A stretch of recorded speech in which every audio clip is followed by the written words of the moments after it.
Hello friends. ये video में हम डिस्कस करने वाले हैं मार्केट वर्सेस स्टॉक्स। जैसे कुछ फेजेस ऐसे आते हैं मार्केट में जब मार्केट बिल्कुल साइडवेज हो जाता है, चाहे हम निफ्टी की बात करें, मिड कैप इंडेक्स की बात करें, स्मॉल कैप की बात करें। सो मार्केट बिल्कुल साइडवेज हो जाता है या फिर करेक्शन में चला जाता है। तो उस समय अपने को डायलेमा में आ जाते हैं अपन लोग कि यार जो मेरे स्टॉक्स हैं उनका मेरे को क्या करना है या फिर अगर मैं अभी कुछ स्टॉक में इन्वेस्ट करना चाह रहा हूँ, ट्रेडिंग करना चाह रहा हूँ, तो करूँ या नहीं करूँ, या मार्केट पहले ठीक होने दूँ। जैसे अभी भी लास्ट काफ़ी देख रहे हैं हम 1 डेढ़ महीने 2 महीने से कि मार्केट साइडवेज है बिल्कुल। अगर आप देखोगे तो कोई खास ट्रेंड नहीं है। मतलब इनफैक्ट यहाँ से अगर हम देखें तो ये एक बिल्कुल साइडवेज जोन है ये। लगभग फरवरी से अगर हम देखेंगे या मार्च से देखेंगे तो मार्च अप्रैल में लगभग 3 महीने हो गए मार्केट बिल्कुल साइडवेज है। और फिर हम सबको पता भी है कि सामने एक इवेंट भी है, इलेक्शंस हैं। तो ऐसे में फिर हम डायलेमा में रहते हैं कि यार अगर मुझे अभी और कुछ पैसा इन्वेस्ट करना है या कुछ नई पोजीशंस बनानी है ट्रेडिंग के लिए आने वाले 6 महीने के लिए, साल भर के लिए, तो मैं उसको अभी करूँ स्टार्ट या फिर अभी पूरा क्लैरिटी आने दूँ। तो इस वीडियो के अंदर में हम इसी डायलेमा को थोड़ा सा दूर करने की कोशिश करेंगे और देखेंगे कि जब भी मार्केट में ऐसे फेजेस आते हैं, जब मार्केट या तो करेक्शन में चला जाता है या साइडवेज हो जाता है, तो उस दौरान हमें कौन से ऐसे स्टॉक्स हैं जिन पर नज़र रखनी चाहिए, या कौन से ऐसे स्टॉक्स हैं जो मार्केट की उस करेक्शन में पार्टिसिपेट नहीं करते, इनफैक्ट उससे उल्टा चलते हैं। या तो वो साइडवेज हो जाएंगे, अगर मार्केट मान लो गिर रहा है तो वो साइडवेज हो जाएंगे, या फिर वो मार्केट अगर करेक्शन कर रहा है और वो ऊपर की तरफ अपना ब्रेकआउट्स ले रहे होते हैं। तो वो किस तरह के स्टॉक्स होते हैं, उनमें क्या पैटर्न्स बन रहे होते हैं, वो इस वीडियो में अपन डिस्कस करने वाले हैं। ताकि आने वाले टाइम में जब भी आपको ऐसा लगे कि मार्केट बहुत बढ़ गया है या मार्केट यहाँ से गिर सकता है, कोई बड़ा इवेंट सामने खड़ा है, तो ऐसे में हम मार्केट से ज़्यादा डरे नहीं और बिना डरे हम काम करें। ठीक है, तो वो अपन यहाँ डिस्कस करेंगे। हम एक ऐसा फेस देखेंगे मार्केट का जो लगभग 6 महीने तक मार्केट बिल्कुल साइडवेज था या करेक्शन में था। उसके बावजूद भी कुछ ऐसे स्टॉक्स थे जिन्होंने बहुत अच्छा रिटर्न दिया वहाँ से। तो मैं बात कर रहा हूँ, अगर आप यहाँ से देखोगे तो ये जो फेस था मार्केट का, यानी दिसंबर से लेकर के दिसंबर 2022 से लेकर के, और उसके बाद ये जो ब्रेकआउट हमारे को मिला ये जून में जा कर के मिला। यानी कि ये जो रेंज थी, यहाँ से एक अच्छी खासी करेक्शन मिली। लगभग हम 19,000 के आसपास थे, 18,800 के आसपास थे। वहाँ से करेक्ट करके नीचे हम 16,800 आए, मतलब 2,000 पॉइंट का ही अच्छा खासा फॉल आया मार्केट में। और उसके बाद जब ये लेवल कटा तो वो लेवल यहाँ ब्रेक हुआ जून में जाकर के, यानी जून के भी एंड में जाकर के। तो आप ये मान के चलो ये 7 मंथ्स की पूरी एक अच्छी खासी करेक्शन मार्केट ने यहाँ पर लिया। और ना केवल निफ्टी, बल्कि अगर यही सेम टाइम पे मैं मिड कैप स्मॉल कैप का भी चार्ट देखूंगा तो उसमें भी सेम यही सिनेरियो बना हुआ था। अब जैसे ये मिड कैप का चार्ट है तो यहाँ पे भी आप देखो सितंबर 2022 से लेकर के दिसंबर 22 तक बिल्कुल साइडवेज था। फिर दिसंबर से ये करेक्शन स्टार्ट हुआ और फिर अगेन ये भी मई जून में जा कर के एंड हुआ। सेम यही सिनेरियो जो था अपना स्मॉल कैप में था। तो आप कोई भी इंडेक्स पकड़ लो, ये वाला जो फेज़ था सितंबर 2022, फिर दिसंबर एंड वही अगेन फॉल, और फिर यहाँ से मई जून के आसपास आपको फिर वापस से ब्रेकआउट मिला। अब यहाँ पर मैंने कुछ स्टॉक्स आइडेंटिफाई किए हैं जो कि यही सेम पीरियड में दिसंबर 2022 से लेकर के और मई जून तक जो स्टॉक्स ने काफ़ी अच्छा रिटर्न दिया है या फिर मार्केट से बेटर रिटर्न दिया है। अगर मार्केट में करेक्शन आया फॉर एग्जांपल 10% का, तो वो स्टॉक बिल्कुल साइडवेज हो गए, सिर्फ टाइम वाइज करेक्शन किया उन्होंने, प्राइस बिल्कुल भी उसमें जो है डेप्रिशिएट नहीं हुआ। तो ऐसे कुछ स्टॉक्स अपन देखते हैं और उसके पीछे की रीजनिंग समझने की कोशिश करते हैं कि ऐसा क्यों हुआ, ताकि आगे फ्यूचर में जब भी आपको ऐसा कुछ सिनेरियो होता हो, दिखे मार्केट में करेक्शन दिखे, तो आपकी नज़र किस तरह के स्टॉक्स पे होनी चाहिए। तो लगभग 25-30 स्टॉक्स अपन देखेंगे और वन बाय वन सबका चार्ट देखेंगे, चार्ट समझने की कोशिश करेंगे कि इनमें ऐसी क्या खासियत थी। तो सबसे पहले एबीबी से स्टार्ट करते हैं। अब अगर आप इसका डेली चार्ट देखोगे ये आपका दिसंबर 2022 है। अब दिसंबर 22 से लेकर के आप देखो मई तक, मतलब स्टॉक ने वहाँ से एक अच्छा अपसाइड दिखाया है। लगभग आप देखो 2800 के आसपास स्टॉक था, और जब मार्केट में करेक्शन खत्म हुआ यानी जून एंड में, और ये स्टॉक वहाँ पर 4200 4300 की रेंज में जा चुका था। इनफैक्ट जब मार्केट में वहाँ से रनअप स्टार्ट हुआ तब ये स्टॉक साइडवेज हो गया। तो इससे एक बात तो समझ में आ गई कि ऐसा नहीं है कि जब भी मार्केट गिरेगी सारे स्टॉक एक ही साथ गिरेंगे, और ऐसा भी नहीं है कि जब मार्केट चलेगी तो सारे स्टॉक चलेंगे। हर स्टॉक की अपनी एक अलग जर्नी होती है। तो हमें उसकी जर्नी के अकॉर्डिंग स्टॉक को सिलेक्ट करना होता है, ना कि मार्केट को देखते हुए। ये जरूर हो सकता है कि हाँ मार्केट अगर गिर रही है तो वो थोड़े दिन के लिए साइडवेज हो जाएगा, जैसे यहाँ आपने देखा दिसंबर से लेकर के, और फिर 2-3 महीने ये स्टॉक साइडवेज रहा, फेबररी मार्च तक, उसके बाद मूव बनना स्टार्ट हुआ, तो वो ठीक है, वो चलेगा। बट ये नहीं है कि मार्केट अगर गिर रही है तो उसके साथ गिरता ही चला जाएगा स्टॉक, ऐसा हर स्टॉक के साथ नहीं होता। अब इसके पीछे की रीजनिंग समझते हैं कि ऐसा हुआ क्यों। तो उसके लिए अपने को क्या करना पड़ेगा, इसको हायर टाइम फ्रेम पे जाके देखना पड़ेगा कि हायर टाइम फ्रेम पे ऐसा क्या हो रहा था कि स्टॉक ने शॉर्ट टर्म में करेक्शन नहीं दिखाई। सो मंथली चार्ट एक बार हम देखते हैं इसका। अब जब हमने मंथली चार्ट इसका देखा तो हमें इसकी हिस्ट्री ये समझ में आई कि जो स्टॉक्स मंथली के टाइम फ्रेम पे, अब जैसे ये 2007 से लेकर के और 21 तक करेक्शन किया, काफ़ी लंबा करेक्शन था ये, उसके बाद स्टॉक निकला है। और इतना बड़ा करेक्शन करके जब स्टॉक्स निकलते हैं 8 साल 10 साल 15 साल का करेक्शन करने के बाद, तो वो स्टॉक्स में ऐसा नहीं है कि वो स्टॉक डबल हो जाएंगे, ट्रिपल हो जाएंगे और वहाँ बैठ जाएंगे, ऐसा नहीं होता है। वो स्टॉक्स बहुत अच्छा रिटर्न देते हैं आपको, 5 टाइम्स 8 टाइम्स 10 टाइम्स तक भी वो स्टॉक जाते हैं। तो ये उसी तरीके का स्टॉक था। तो जब भी आपको स्टॉक सिलेक्शन करना हो और आपको लगे कि यार मेरे को थोड़ा सेफ खेलना है, तो ऐसे स्टॉक चूज़ करने चाहिए जो ऑलरेडी करेक्शन करके बाहर निकले हैं अभी। जैसे अगर आप इसकी बात करोगे तो ये लगभग 1700-1800 से ब्रेकआउट किया, और दिसंबर 22 में इसका जो प्राइस था वो 2500 था, तो वो तो कुछ भी नहीं था। अगर कोई स्टॉक 8 साल 10 साल, अब जैसे इसके केस में देखें तो लगभग 14 साल की करेक्शन स्टॉक करके निकला था, 13-14 साल की करेक्शन खत्म करके अगर कोई स्टॉक बाहर निकल रहा है उस रेंज से, तो केवल इसलिए नहीं निकल रहा है कि वो 1500-1600 से 2500 पे जाकर रुक जाएगा या 3000 पे जाकर रुक जाएगा। उस स्टॉक को वहाँ से और अच्छा मोमेंटम पकड़ना है। तो यही रीज़न था कि जब मार्केट में 6 महीने का वो जो फॉल आया, उस दौरान इसमें फॉल नहीं आया, क्योंकि ये स्टॉक पहले ही इतना रेस्ट कर चुका था, और वहाँ से अभी इसने अपनी जो रियल जर्नी है, जो रियल खेल है, वो तो अभी इसका स्टार्ट हुआ है। और फिर वहाँ से भी आपने देख लिया, दिसंबर 22 से भी 3000 के आसपास का प्राइस था, और वहाँ से आज हम कहाँ पहुँच चुके हैं। तो ये स्टॉक इसीलिए किसी भी करेक्शन में पार्टिसिपेट नहीं कर रहा है, क्योंकि ऑलरेडी इसने अपनी करेक्शन पूरी कर चुकी थी। ठीक है, नेक्स्ट एक और देखते हैं, आदित्य बिरला कैपिटल।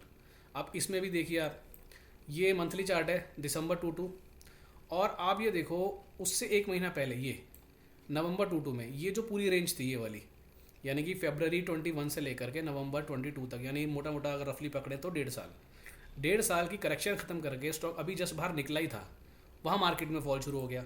बट इसने क्या किया, इसने प्राइस वाइज करेक्शन नहीं करी, 1 2 3 4, इसने 4 मंथ यहाँ कंसोलिडेट किया, उसके बाद इसने अपनी जर्नी जो है वहाँ से स्टार्ट कर ली। अब इसी चीज़ को हम एक बार डेली चार्ट पे समझते हैं तो ज़्यादा क्लियरली समझ में आएगा। जैसे यहाँ पर भी आप देखो, ये नवंबर 2022 है, और उससे पहले ये पूरा एक वीकली का रिवर्सल वाला संगम बना था, यानी कि स्टॉक उससे पहले डाउन ट्रेंड में था, डाउन ट्रेंड के बाद इसने सारी एवरेजेस के ऊपर आकर के खड़ा हो गया, वहाँ साइडवेज हो गया, एवरेजेस को आकर के यहाँ स्वीप किया, मतलब कि संगम बनाया, इसको हम रिवर्सल संगम बोलते हैं। रिवर्सल संगम बनाया, और संगम बना करके जस्ट अभी निकल ही रहा था, जैसे यहाँ पर आप देखोगे नवंबर एंड में ये इसने पूरी रेंज का ब्रेकआउट ले लिया था, और उसके जस्ट बाद जो है मार्केट में फॉल शुरू हो गया। तो इसने इसीलिए उस फॉल में पार्टिसिपेट नहीं किया, क्योंकि ये ऑलरेडी अपनी 1.5 साल 2 साल की करेक्शन खत्म करके अभी बाहर निकल ही रहा था। क्लियर है, तो ये इसका मूव था। अब आप इसका अगर डेली चार्ट देखोगे तो ये डेली चार्ट था इसका, उसके बाद स्टॉक साइडवेज हुआ कुछ टाइम के लिए, और फिर वहाँ से आपको इतना बढ़िया स्टॉक ने जो है ये रन अप दिया। ठीक है, नेक्स्ट चलते हैं एक्शन कंस्ट्रक्शन पे, देखते हैं इसमें क्या रहा। इसमें भी अगर आप देखोगे ये है आपका दिसंबर 2022, और दिसंबर 2022 में जो इसने लो लगाया वो लो दोबारा लौट के आया ही नहीं, जबकि उसके सामने अगर मार्केट देखें तो मार्केट वहाँ से 18,000 का मार्केट 16,000 पे आ गया था। अब इसमें ऐसा क्या था उसको समझ लेते हैं। इसमें भी अगर आप देखोगे ये एक एरिया था फरवरी 18 से लेकर के और जून 21 तक का, यानी 3 साल का इसमें ऑलरेडी करेक्शन करके स्टॉक अभी बाहर निकला था, यहाँ पर बाहर निकला था। यहाँ पर बाहर निकलने के बाद स्टॉक में कोई अपमूव बना नहीं था, फिर से वापस वो करेक्शन में चला गया था। करेक्शन में चल के अब ये जो पूरा एक एरिया था, यानी कि ये जो ब्रेकआउट हुआ यहाँ पर, इस ब्रेकआउट के बाद फिर इसने छोटी करेक्शन करी, और ये डेली टाइम फ्रेम की करेक्शन थी। डेली टाइम फ्रेम की करेक्शन करके जस्ट अभी बाहर निकल ही रहा था कि वहाँ पर वापस से फॉल शुरू हो गया मार्केट के अंदर में। इसीलिए इसने भी इस पूरे फॉल में पार्टिसिपेट नहीं किया, क्योंकि ये अभी अपनी करेक्शन खत्म करके जस्ट बाहर निकल ही रहा था। तो इससे हमें ये समझ में आ रहा है कि हमारे को फोकस किन स्टॉक्स पे करना है, उन स्टॉक्स पे नहीं करना जो ऑलरेडी मोमेंटम में जा चुके हैं। ठीक है, जब भी कोई इस तरह का इवेंट सामने खड़ा हो, या आपको लगा हो कि हाँ मार्केट अब यहाँ से काफ़ी बढ़ गया है, मार्केट में करेक्शन आ सकता है, तो उस तरीके के स्टॉक्स में अपने को नज़र नहीं रखनी है। ऐसे स्टॉक्स ढूंढने हैं, ऐसे स्टॉक्स आइडेंटिफाई करने हैं जिनमें अभी करेक्शन ख़त्म हुई है। नेक्स्ट एक और स्टॉक है DSSL, इसको देख लेते हैं। इसमें ऐसा क्या था, मंथली हो गया, वीकली हो गया, अब एक बार डेली पे चलते हैं। अब जब मैं डेली पर आया तो अब आप इसमें एक चीज़ ध्यान देना, इस स्टॉक के अंदर में डेली का जो 200 है, यानी कि मैं एक बार पहले मंथली दिखाता हूँ, उससे क्लियर होगा। मंथली टाइम फ्रेम में ये स्टॉक यहाँ से करेक्शन करके अपनी बाहर निकला था, यानी कि कोविड के बाद दिसंबर 2020 में इसने अपनी इस पूरी रेंज की करेक्शन करी थी। और ये इससे पहले एक चीज़ और समझा देता हूँ, ये स्टॉक जनवरी 18 से करेक्शन में था, ठीक है, 2018 से। 2018 में करेक्शन करके जिसको निकलना ही था, इसका समय आ गया था वहाँ से बाहर निकलने का, क्योंकि वीकली टाइम फ्रेम की करेक्शन इतनी होती है, लगभग 2 साल 2.5 साल के आसपास। उतने में वहाँ पर कोविड आ गया, और कोविड के बाद ये जो वी शेप रिकवरी आई है, ये आप देख रहे हो, ये मार्च 20 में लो लगाया और एकदम से वी शेप रिकवरी लिया। वो इसीलिए लिया क्योंकि वो पहले से करेक्शन में था स्टॉक, आप समझ रहे हो। तो अगर ऐसे स्टॉक्स मेरे पास रहेंगे, और कोविड जैसा इतना बड़ा फॉल भी आ गया जहाँ पे इंडेक्स 12,000 का घट के 7,000 7,500 रह गया था, वैसे फॉल में भी अगर ऐसे स्टॉक्स मेरे पास हैं तो मेरे उन स्टॉक्स की बढ़ने की प्रोबेबिलिटी बहुत ज़्यादा हो जाएगी बाकी स्टॉक्स के कंपैरिजन में। तो ये जो वी शेप रिकवरी आई है इसीलिए आई। अब ये स्टॉक यहाँ से अभी करेक्शन करके जब से निकला अक्टूबर 2020 से, पहली बार ऐसा हुआ था यहाँ पर जब ये वाला फॉल आया था, दिसंबर 2022 वाला मार्केट में जब फॉल आया था, तो पहली बार ऐसा हुआ था जब ये डेली के 200 पे आया था। तो मैं आपको इसका चार्ट दिखाता हूँ, ये वो टाइम था। अब आप यहाँ से देखो इसको ये वो एरिया था, जैसे अभी हमने बात करी 2020 में निकला। 2020 में निकलने के बाद आप इसका पूरा चार्ट देखो, एक बार भी ये 200 EMA पे नहीं आया स्टॉक। ये पहली बार 200 EMA पे यहाँ पर आया था। तो यहाँ से अपनी 200 EMA पे आकर के डेली की करेक्शन कंप्लीट करके ये स्टॉक ऊपर निकल ही रहा था कि अचानक से मार्केट में फॉल शुरू हो गया। उसके बावजूद भी ये स्टॉक नहीं गिरा, इसलिए नहीं गिरा क्योंकि इसने अपनी ये करेक्शन अभी कंप्लीट जस्ट की थी और वहाँ से अभी ये बाहर निकला। और कभी भी आप देखना, चार्ट उठा करके देखना, जब भी स्टॉक्स वीकली की करेक्शन खत्म करके बाहर निकलते हैं, उसके बाद जब भी पहली बार डेली के 200 EMA पे आते हैं, ये पॉइंट नोट कर लेना, जब भी स्टॉक्स वीकली की करेक्शन खत्म करके बाहर निकलते हैं, यानी 2 साल 2.5 साल की करेक्शन कंप्लीट करके जब भी वो बाहर निकलते हैं, जैसा इसने भी किया, उसके बाद जब भी वो पहली बार डेली के 200 पे आते हैं तो वहाँ से ज़्यादा नीचे जाने की संभावना उनकी नहीं होती है। 10 में से 9 स्टॉक तो वहीं से एक बार को करेक्शन करके अपनी डेली की यानी 5 से 6 महीने की जो करेक्शन होती है वो करके अपनी जर्नी जो आगे कंटिन्यू करने स्टार्ट कर देते हैं। तो ये स्टॉक में इसीलिए ये रीज़न था कि ये स्टॉक जो था ज़्यादा करेक्ट नहीं किया मार्केट के सामने। ठीक है जी, तो नेक्स्ट चलते हैं ऑल सिक्योरिटीज़। अगेन इसमें भी अगर आप देखोगे तो ये पूरा एक करेक्शन का पीरियड था, ये करेक्शन ऑलरेडी चल रही थी स्टॉक की, और ये आपका दिसंबर 2022 यहाँ पर इस एरिया में। अब उससे पहले स्टॉक ने क्या किया हुआ था, अगर मैं यहाँ पर एक वर्टिकल लाइन डाल दूँ तो आपको अच्छे से क्लियर हो जाएगा। दिसंबर 2022 ये, ठीक है, यहाँ पर। अब यहाँ पर ये स्टॉक में करेक्शन क्यों नहीं आई ज़्यादा, इसीलिए नहीं आई क्योंकि ये स्टॉक अपनी ये वाली बड़े टाइम फ्रेम की करेक्शन खत्म करके अभी जस्ट ऊपर निकला ही था। निकलने के बाद इसने शॉर्ट टर्म की करेक्शन स्टार्ट कर दी थी, तो स्टॉक में कोई पीछे बहुत बड़ा अपमूव है ही नहीं। अगर आप यहाँ पर देखोगे 2017 या 18 में जो प्राइस था वही प्राइस यहाँ पर भी था। इट मीन स्टॉक ने पिछले 6 सालों में 5 सालों में कोई मूव दिया ही नहीं। 2017 से अगर हम काउंट करेंगे 2022 तक, इसका मतलब स्टॉक अपनी प्राइस बेस करेक्शन खत्म कर चुका था, सारी एवरेज के ऊपर आ चुका था, लेकिन अभी भी कोई बहुत बड़ा अपमूव मिला नहीं था 2017 वाले लेवल से। तो इसीलिए स्टॉक में भी ज़्यादा गिरावट नहीं आई। अब आप इसका वीकली चार्ट देखो तो ये वीकली का यहाँ से निकाल रहा था। अब ये पहले से देखो, यहाँ पर ये स्टॉक भी वीकली की करेक्शन कर रहा था। ये जो फॉल आया ये कोविड वाला फॉल था, तो यानी कि ये स्टॉक पहले से करेक्शन में था, एवरेजेस सारी स्क्वीज थी, इसीलिए इसमें भी कोविड का जैसे ही फॉल खत्म हुआ वी शेप रिकवरी बन गई। तो अब इससे आपको ये भी समझ में आ रहा होगा कि कोविड में फॉल के बाद में जिन जिन स्टॉक्स में एकदम से वापस से वी शेप रिकवरी आ गई थी, या जिन्होंने अपने प्री कोविड वाले लेवल्स काट दिए थे, वो क्यों काट दिए थे, ठीक है। और उसके बाद अगेन फिर वो यहाँ साइडवेज हो गया था, तो इसीलिए प्राइस में ज़्यादा गिरावट नहीं आई और वहाँ से वो जो है अच्छा मूव ऊपर की तरफ लिया। सिर्फ यहाँ पे थोड़ा सा साइडवेज हुआ और उसके बाद में जैसे ही मई जून में मार्केट का करेक्शन खत्म हुआ, कितनी तेज़ी से ऊपर गया ये, यानी कि ये स्टॉक ने उतनी देर टाइम वाइज करेक्शन किया, प्राइस वाइज करेक्शन नहीं किया। इसको देखते हैं TRIL, इसका एक बार मंथली चार्ट पे समझते हैं। अगेन आपके सामने है चार्ट। ये यहाँ से 2007, 8, 9 यहाँ से लेकर के और ये सितंबर 2022 में जस्ट अभी इसने ब्रेकआउट लिया था। यानी कि आप अगर यहाँ से पकड़ोगे, 2010 से भी पकड़ोगे, 2010 से लेकर के 2022 यानी 12 साल का करेक्शन ख़त्म किया था स्टॉक ने। 12 साल का करेक्शन ख़त्म करने के बाद में आपको क्या लगता है कि ये स्टॉक 6 महीने और वहाँ पर टाइम पास करेगा या फिर और गिरावट दिखाएगा? तो ऐसे स्टॉक अगर हमारे पास होंगे, जैसे आज की डेट की अगर हम बात करें, अभी जब मैं ये वीडियो रिकॉर्ड कर रहा हूँ 19 मई 2024 में, तो अभी जैसे बहुत सारे स्टॉक्स हैं। अभी इनमें से किसी भी स्टॉक में मेरी कोई रिकमेंडेशन नहीं है, मैं से भी रजिस्टर्ड एडवाइज़र नहीं हूँ, बट सिर्फ जो हम यहाँ पे डिस्कस कर रहे हैं उसको समझाने के लिए स्टॉक का नाम ले रहा हूँ। जैसे अकेलिया सोल्यूशन करके एक स्टॉक है, जमुना ऑटो करके एक स्टॉक है, ताज जीवी के करके एक स्टॉक है। इस तरह के बहुत सारे स्टॉक्स हैं। आप ढूंढने जाओगे आपको 50 से ज़्यादा स्टॉक ऐसे मिल जाएंगे जो अभी इस तरह की 8-8 साल 10-10 साल की करेक्शन खत्म करके बाहर निकल रहे हैं। तो अब मान लो सामने इवेंट है, इलेक्शन है, अब कोई बोलता है भाई इलेक्शन के बाद मार्केट बढ़ेगा, कोई बोलता है गिरेगा, मुझे नहीं पता, मेरे को जानना भी नहीं है बढ़ेगा या गिरेगा। मुझे ये जानना है कि जो मैं स्टॉक ले रहा हूँ वो बढ़ेगा या वो नहीं बढ़ेगा। तो अगर कोई स्टॉक 8-8 साल 10-10 साल की करेक्शन खत्म करके अभी जस्ट बाहर निकल रहे हैं या निकलने के लिए बिल्कुल ब्रेकआउट वाले लेवल पे खड़े हैं, तो वैसे स्टॉक्स में अगर करेक्शन मार्केट में करेक्शन आ भी गया ना, तो उन स्टॉक्स में ज़्यादा करेक्शन नहीं बनेगा, और अगर बनेगा भी तो वी शेप रिकवरी आ जाएगी। मैं एक बार चार्ट दिखा देता हूँ आपको।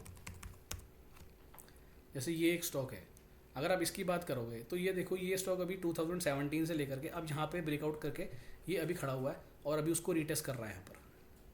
ठीक है, ऐसे ही एक स्टॉक है,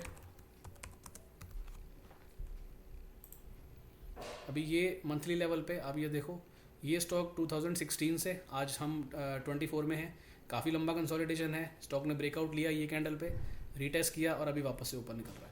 तो ऐसे स्टॉक्स अगर हम कंसीडर करें आप अपने इन्वेस्टमेंट के लिए, भले ही वो 6 महीने की इन्वेस्टमेंट हो, साल भर की इन्वेस्टमेंट हो, 2 साल की इन्वेस्टमेंट हो, तो ऐसे स्टॉक्स में अपने को डरने की कोई ज़रूरत नहीं है। ठीक है,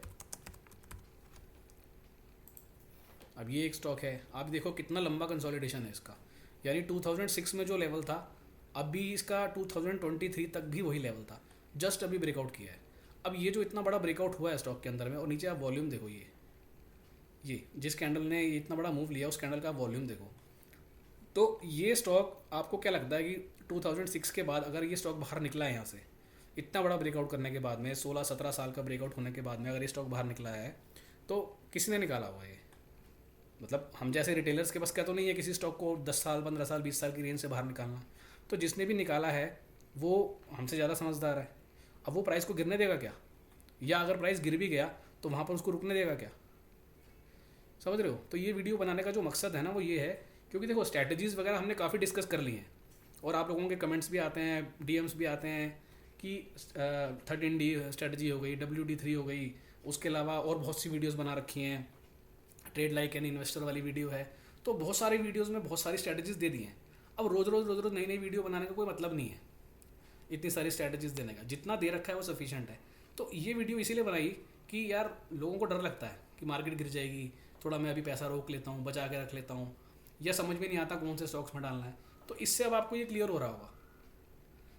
तो अगर आपको वीडियो अच्छा लग रहा हो तो प्लीज़ एक बार लाइक कर दीजिए और कमेंट में बताइए कि ये कंटेंट अच्छा लग रहा है या नहीं लग रहा है, या आपके काम का है या नहीं है। ठीक है, तो नेक्स्ट स्टॉक है सेंचुरी टेक्सटाइल। इसको देखेंगे, अगेन आप देखो वही चीज़, मंथली के लेवल से ये इस पूरी रेंज का ब्रेकआउट हुआ था, ब्रेकआउट होकर उसको वो रिटेस्ट करके ऊपर निकल ही रहा था कि वहाँ पर वो मार्केट में फॉल आ गया, इसीलिए प्राइस में ज़्यादा फॉल आया नहीं। और जैसे ही वहाँ पर मई जून आया, मार्केट का फॉल खत्म हुआ, आप देखो कितनी तेज़ रिकवरी लिया स्टॉक ने ऊपर की तरफ। समझ रहे हो? ये दिसंबर की कैंडल है, उसके बाद स्टॉक में कोई खास गिरावट आई नहीं है। अगर आप देखोगे तो 700 के आसपास स्टॉक था और 600, यानी कि सिर्फ 100 रुपये की करेक्शन आई है स्टॉक में, यानी 15% की करेक्शन भी नहीं है। और उसके बाद आप देखो फॉल। अब मंथली लेवल पे अगर आप स्टॉक को ले रहे हो इस ब्रेकआउट के बाद, तो इस तरह का रिवॉर्ड तो मिलना ही है। ठीक है, तो ऐसे ही बहुत सारे स्टॉक्स हैं।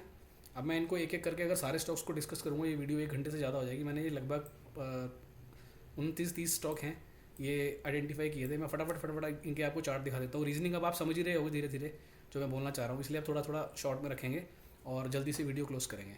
अब जैसे ये आपके सामने है, इसमें भी आप देखो ये एक पूरी रेंज का ब्रेकआउट था, ये वाली जो रेंज आपको दिख रही है, यानी यहाँ से नवंबर 21 से 1 साल का, तो ब्रेकआउट करके अभी निकला ही था ऊपर, तो इसलिए वहाँ पर वो फॉल आया और उस फॉल में इसने पार्टिसिपेट किया नहीं, सीधी सीधी रिकवरी आपको मिल गई। एक बार इसका वीकली चार्ट देख लेते हैं, यह देखो, डेली देखते हैं, ये देखो, तो डेली पे जब वो फॉल स्टार्ट हुआ मार्केट में, उससे पहले ये स्टॉक साइडवेज था, ऑलरेडी ऑलरेडी करेक्शन में था। कोई ऐसा नहीं था कि ये इतना बड़ा मूव ले रखा था, ऐसा कुछ भी नहीं था, आपके सामने है। ठीक है, इसीलिए फिर वहाँ से वो ऊपर चला गया। नेक्स्ट, डाटा पैटर्न्स, इसको समझते हैं। दिसंबर 2022, अब ये एक रेंज थी, ये बहुत छोटा चार्ट है, ये एक रेंज थी यहाँ पर। दिसंबर 21 से इसका ब्रेकआउट किया था, ब्रेकआउट करके फिर वो शॉर्ट टर्म की अभी करेक्शन अपनी कर रहा था, इतने में ये फॉल आ गया। तो इसलिए यहाँ पर ये रुका नहीं, क्योंकि स्टॉक में पीछे कोई अप ट्रेंड था ही नहीं ज़्यादा। डेली देख लेते हैं एक बार इसका। ये देखो, ये डेली है इसका। अब दिसंबर 22 में स्टॉक डेली के 200 EMA पे था, और उससे पहले ये वाली रेंज कटी थी, ये वाली अगर आप देखोगे 900 वाली, तो उसके आसपास आया, उसको रिटेस्ट किया। जब उसको रिटेस्ट करने आया तो वहीं पे डेली का 200 EMA था, तो उससे नीचे उसको आना ही नहीं था, क्योंकि ये पीछे ब्रेकआउट किया हुआ था। उसके बाद वो ऊपर निकल गया। नेक्स्ट, टेगा इंडस्ट्रीज, इसको देखते हैं, मंथली पे चलते हैं। अगेन ये देखो, ये एक पूरी रेंज थी, स्टॉक यहाँ से नीचे आया 21 में, ऊपर आया, ऊपर आके ये एवरेजेस के ऊपर सस्टेन कर रहा था, वहीं पे वो फॉल आ गया। उससे पहले कोई पीछे ट्रेंड है ही नहीं, ऑलरेडी स्टॉक करेक्शन में था। एक बार वीकली पे समझते हैं इसको। ये देखो, ये जस्ट तो दिसंबर 22 में जब मार्केट में फॉल स्टार्ट हुआ, ये भाई सब ब्रेकआउट कर रहे थे। आप ये देखो, ये जो पूरा एरिया था ये वाला, जो कि इसके लिए रेजिस्टेंस बना हुआ था, यहाँ पे रेजिस्टेंस लिया, यहाँ रेजिस्टेंस लिया, फिर सितंबर में, फिर उसके बाद अक्टूबर में, फिर नवंबर में। तो दिसंबर में ये ब्रेकआउट कर रहा था स्टॉक, जब मार्केट में करेक्शन चालू हुआ। तो इसने तो अपना ब्रेकआउट पहले ही कर लिया था, करेक्शन अपनी पहले ही कर ली थी, इसलिए इसको ज़्यादा यहाँ पर रुकने की ज़रूरत नहीं पड़ी। तो स्टॉक यहाँ पे साइडवेज हो गया, कोई प्राइस वाइज ऐसे प्राइस में गिरा नहीं, साइडवेज हो गया और फिर निकाल के ले गया ऊपर। ठीक है, तो ऐसे हैं बहुत सारे स्टॉक्स। जस्ट डायल, एक बार आप ये स्टॉक्स देख लेना और आप इनके खुद चार्ट एक बार स्टडी करना, तो आपको समझ में आएगा मैं क्या बोल रहा हूँ। अब जैसे ये स्टॉक है, अब ये बिल्कुल बॉटम पे था, अब बॉटम पे था, अब इसको एक बार ना अपन उस पर देखते हैं। देखो, ये स्टॉक गिर रहा था नीचे, ठीक है, लोअर टॉप और लोअर हाइज बन रहे थे, लेकिन यहाँ के बाद स्टॉक साइडवेज हो गया था। मतलब स्टॉक अपना कहीं ना कहीं करेक्शन खत्म करने की तैयारी कर रहा था, और वही हुआ, स्टॉक ऑलरेडी करेक्शन में था। अब यहाँ से ये वीकली चार्ट है, जून 2022, फिर उसके बाद सितंबर 2022, फिर दिसंबर 2022। तो स्टॉक पिछले 6 महीने से इस लेवल को होल्ड कर रहा था, यानी कि 500 550 वाला जो लेवल है, अगर आप ध्यान से देखोगे, स्टॉक उस लेवल को होल्ड कर रहा था। तो इसका मतलब ये जो सपोर्ट था, ये अच्छा सपोर्ट था स्टॉक के लिए। अगर कोई स्टॉक पिछले 6 महीने से किसी लेवल को होल्ड कर रहा है, तो इट मीन्स वो अच्छे सपोर्ट है। तो और जो मार्केट में फॉल स्टार्ट हुआ उस समय भी अपने सपोर्ट लेवल पे ही था ये, इसीलिए इसमें कोई ज़्यादा मूवमेंट बनी नहीं नीचे की तरफ। स्टॉक थोड़ा सा ऊपर गया, साइडवेज हुआ, और फिर जैसे ही मार्केट में करेक्शन खत्म होने के संकेत आए मार्च अप्रैल के बाद, आप देखो इसने यहाँ पर अप्रैल में ब्रेकआउट लिया। मार्केट जून में करेक्शन खत्म किया, ये पहले ही अपनी करेक्शन खत्म करके निकल गया, क्योंकि ऑलरेडी यहाँ पर ये बेस बना चुका था पीछे। ठीक है, तो हर चार्ट में कुछ ना कुछ ऐसा आपको ज़रूर मिलेगा, जो स्टॉक्स इस पीरियड के अंदर में, जो मार्केट करेक्शन का पीरियड होता है, उसमें जो स्टॉक्स भी परफॉर्म करेंगे, उसमें कुछ ना कुछ ऐसा आपको ज़रूर मिलेगा। अब इसी को देख लो, गेल इंडिया। गेल इंडिया पहले से ही करेक्शन में है, यहाँ पर भी करेक्शन में है, उसके बाद इसको यहाँ से गिरने का कोई मतलब ही नहीं है, क्योंकि स्टॉक देखो, ये नवंबर 21 से ले करके और ये दिसंबर 22, यानी पूरा 1 साल हो गया, इस लेवल को ब्रेक ही नहीं किया इसने। कौन से लेवल को? 80-85 वाले लेवल को। तो जब स्टॉक अपने एक लेवल है जिसको पिछले 1 साल से होल्ड कर रहा है, और ये वाली कैंडल देखो कितनी बड़ी कैंडल बनी थी नीचे की तरफ, तब भी उसने उसको नहीं ब्रेक किया। उसके बाद जितनी बार भी आया इस लेवल से रिबाउंड करके चला गया। तो यानी कि वो अपने बहुत अच्छे सपोर्ट पे खड़ा था, और उसके बाद जैसे ही मार्केट में करेक्शन खत्म हुआ जुलाई में इसने ब्रेकआउट किया और ले गया ऊपर। ठीक है, तो ये सारे स्टॉक्स हैं, वाबाग है, सेल है। आप इनके चार्ट एक बार खुद से स्टडी करना, आपको काफ़ी कुछ समझ में आएगा, नहीं तो वीडियो बहुत लंबा हो जाएगा, और आजकल इतना लंबा वीडियो लोग देखते नहीं हैं। तो कमेंट करके आप बताइएगा कि ये कैसा लगा, एंड और किस तरीके की वीडियोस आप लोग चाहते हो वो भी बता सकते हो। स्ट्रैटेजी वाइज तो वीडियोस हमने बहुत सारी दे दी हैं, सो आप लोगों को कुछ और जानना है, किसी और तरह की वीडियोस समझनी है, तो आप कमेंट सेक्शन में बता सकते हैं। ठीक है, तो आगे से कभी भी अपने को डरना नहीं है, ऐसा नहीं सोचना है कि मार्केट गिरेगा तो मैं अभी इन्वेस्ट नहीं करूँ, मैं थोड़ा वेट कर लूँ। अब यहाँ अगर आप वेट कर रहे होते दिसंबर 22 में, मार्केट ने ब्रेकआउट लिया जून जुलाई में जाकर के, स्टॉक कहाँ पहुँच गया था जून में, देखो ये लेवल कौन सा है, 250 260, ये देखो। तो अब आपने जो भी चीज़ें सीखी हुई हैं, जैसे आप लोगों को RS पता है, WD3 पता है, और अपना आवरली और डेली कॉम्बिनेशन पता है, तो ये सारी चीज़ें आपको पता है, तो आप उसके बेसिस पे काम करो ना। आपको क्या लेना देना, अगर आपका स्टॉक आपको एंट्री दे रहा है, आप देख रहे हो पीछे उसमें करेक्शन हो रखी है, स्टॉक एक लेवल को सपोर्ट कर रहा है पिछले काफ़ी समय से, तो वो सपोर्ट कर रहा है तो करेगा ही ना यार, ठीक है। बाकी जो हमारा इंडिपेंडेंट ट्रेडर्स हैं, जो लोगों ने कोर्स लिया हुआ है, सीख रहे हैं, बैच 1 भी हो बैच 2 भी हो, तो वो लोग तो बिल्कुल टाइम करते हैं स्टॉक्स को। वो लोग इंडेक्स ट्रेडिंग करें, स्टॉक ट्रेडिंग करें, उनको तो बिल्कुल टाइम, उनको तो मालूम है कि ये स्टॉक गिरेगा ही नहीं यहाँ से।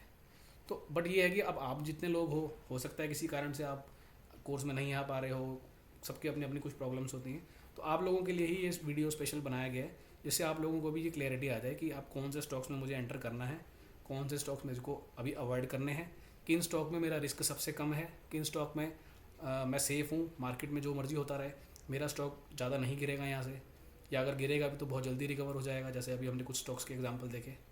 ठीक है जी, तो वीडियो क्लोज करते हैं, एंड प्लीज़ कमेंट करके बताइएगा वीडियो कैसा लगा, और आगे किस तरीके का कंटेंट आप मुझसे चाहते हैं, मैं कोशिश करूँगा आपको वो कंटेंट डिलीवर करने की। ठीक है जी, चलिए, okay, thank you, bye bye.